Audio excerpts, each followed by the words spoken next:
প্রেমের টানে চীন থেকে এসে একটি মুসলিম নারীকে বিয়ে করেছে চীনা নাগরিক এবং তিনি নিজেও মুসলিম ধর্ম গ্রহণ করেছে। মাত্র 2 মাসের প্রেম তাদের। সেই 2 মাসেই প্রেম এতটা গভীরে চলে যায় যে চীন থেকে সে চীনা নাগরিক বাংলাদেশে চলে এসেছে। নেত্রকোনার মোহনগঞ্জে এসে সেই মেয়েকে অবশেষে বিয়ে করেছেন। তবে একটি ছেলে কতটুকু ভালোবাসলে একজন মেয়েকে বিয়ে করার জন্য নিজের ধর্ম পরিবর্তন করতে পারে? আপনারা জানেন, চীন থেকে বা অন্য দেশ থেকে এসে বাংলাদেশের মেয়েদেরকে বিয়ে করে তারপর তাদেরকে নিয়ে ওই দেশে বিক্রি করে দিচ্ছে। এরকম অহরহর ঘটনা বাংলাদেশে কিন্তু ঘটছে। তাই মেয়ের পরিবার এখানে একটু সতর্ক ছিল। ওই ছেলের পরিবারের সাথে ফোনে কথা বলেছে এবং চীনা দূতাবাসের সাথেও কথা বলেছে। সেই ছাড়া তার এলাকার এমপি, মাননীয় সংসদ সদস্য বাবর সাহেবের সাথেও কথা বলেছেন তিনি। সবার সাথে কথা বলেই তারপরে সেই ছেলেকে মুসলিম ধর্ম গ্রহণ করিয়ে বিয়ে করিয়েছে তার মেয়ের সাথে। এখানে তারা সতর্ক ছিল 100%। কিন্তু এই ছেলে বিয়ের পর যদি এখন ওই মেয়েকে নিয়ে চলে যায় চীনে, ওইখানে নিয়ে যদি তাকে বিক্রিও করে দেওয়া হয়, এই বাংলাদেশ থেকে কিচ্ছু কিন্তু করতে পারবে না। মাত্র 2 মাসের প্রেমে কে কাকে কতটুকু চিনতে পেরেছেন। 30 বছরের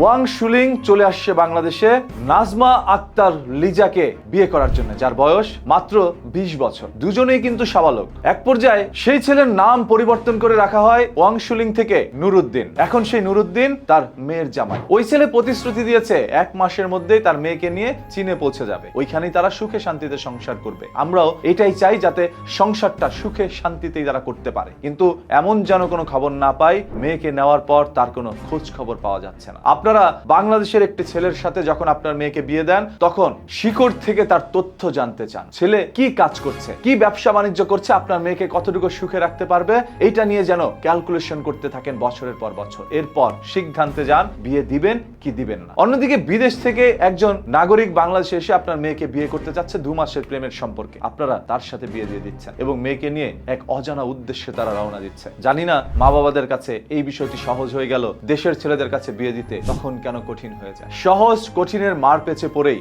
অসংখ্য মানুষ তাদের ভালোবাসার মানুষটিকে পায়। আর বর্তমানে ভালোবাসার মানুষকে পেয়েই বা কি করবে? সেই সংসারগুলো তো বেশি দিন টেকে না। তাই ভালোবাসা বলতে এখন কিছু নাই, পুরোটাই আবেগের খেলা, এটা আমার কাছে মনে হয়। সর্বশেষ এই সকল বিষয়গুলো আপনাদের কাছে কি মনে হয় আপনারা কমেন্ট করে জানান। আর প্রতিদিনের এই সকল খবর পেতে চোখ রাখুন নিউজ কিতে, পেজটাকে ফলো করে রাখেন।